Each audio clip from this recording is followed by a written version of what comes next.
નમસ્કાર. આજે વાત કરવી છે ગુજરાતના એજ્યુકેશન સિસ્ટમમાં આવનારા એક બહુ જ મોટા ફેરફાર વિશે. વાત છે 2026ની, જ્યારે સ્કૂલોમાં ભણાવવાની અને ભણવાની આખી રીત જ બદલાઈ જવાની છે. તો ચાલો સમજીએ કે આ બધું છે શું. અને આ ફેરફાર સાંભળીને મનમાં પહેલો સવાલ શું આવે? એ જ કે શું હવે આ ગોખણપટ્ટીનો અંત આવશે? વર્ષોથી જે સિસ્ટમ ચાલી આવે છે, શું એ ખરેખર બદલાશે? તો જવાબ છે કે આ નવા સિલેબસનો હેતુ જ આ છે.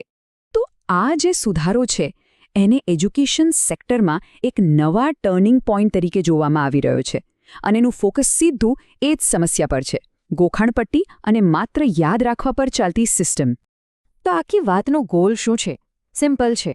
બાળકો પરથી ભણતરનો જે ભાર છે ને એને ઓછો કરવો અને થિયરીમાંથી ફોકસ હટાવીને પ્રેક્ટિકલ સમજણ પર લાવવો.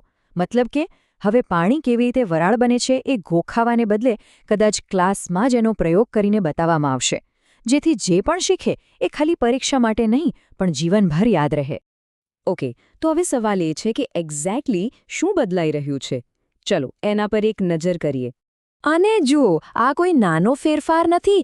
1-2 નહીં પણ પૂરા 24 નવા પાઠ્યપુસ્તકો આવી રહ્યા છે.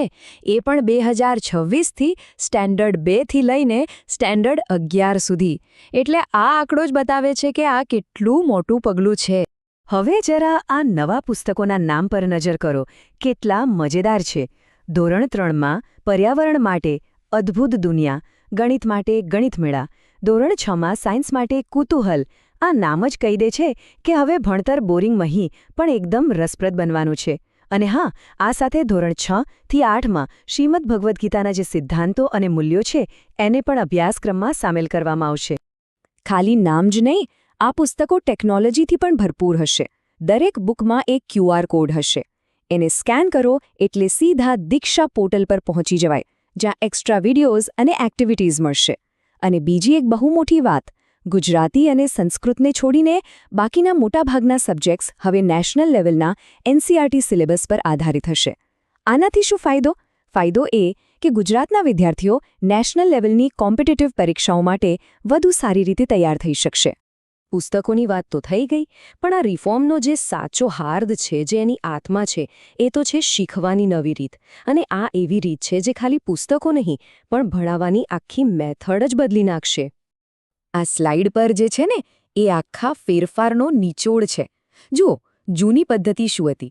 પહેલા થિયરી પછી એક્ટિવિટી. પણ હવે બધું ઊંધું. પહેલા એક્ટિવિટી પછી થિયરી. સિમ્પલ ઉદાહરણ લઈએ. ગ્રેવિટીનો નિયમ સમજાવતા પહેલા ટીચર ક્લાસમાં કોઈ વસ્તુ નીચે પાડીને બતાવશે, સવાલો પૂછશે અને પછી કહેશે કે આની પાછળ ન્યૂટનનો નિયમ છે. વિચાર કરો, આનાથી કોન્સેપ્ટ કેટલો ક્લિયર થઈ જાય. બસ આને જ કહેવાય છે એક્ટિવિટી બેઝડ લર્નિંગ. આનો એક જ ટાર્ગેટ છે, ગોખણપટ્ટીને બાય બાય કહેવું અને સાચી સમજણ અને પ્રેક્ટિકલ નોલેજને વેલકમ કરવો. મતલબ કે સ્ટુડન્ટ્સ ખાલી શું એ નહીં જાણે, પણ કેમ અને કેવી રીતે એ પણ સમજશે. અને આ એક વાક્ય આખી વાતને બરાબર સમજાવી દે છે કે શિક્ષણ પદ્ધતિ બદલાશે. હવે માત્ર થિયરી નહીં પણ પ્રવૃત્તિ દ્વારા બાળકોને ભણાવવામાં આવશે. આ ખાલી એક લાઇન નથી, પણ આવનારા સમયમાં ગુજરાતના એજ્યુકેશનનો આખો રોડમેપ છે. ઓકે, તો આપણે એ તો જોયું કે શું બદલાવ આવી રહ્યો છે અને કેવી રીતે આવી રહ્યો છે. પણ હવે સવાલ એ છે કે આગળ શું? લાંબા ગાળે આની અસર શું થશે? અને આખરે આપણે આ એક મોટા સવાલ પર આવીને ઊભા રહીએ છીએ કે આ જે બદલાવ છે એ આવનારી પેઢીના ભવિષ્યને કઈ દિશામાં લઈ જશે? શું આ એક્ટિવિટી અને સમજ પર આધારિત નવી સિસ્ટમ ખરેખર એવા વિદ્યાર્થીઓ તૈયાર કરશે જે વધુ જિજ્ઞાસુ, વધુ ક્રિએટિવ હોય?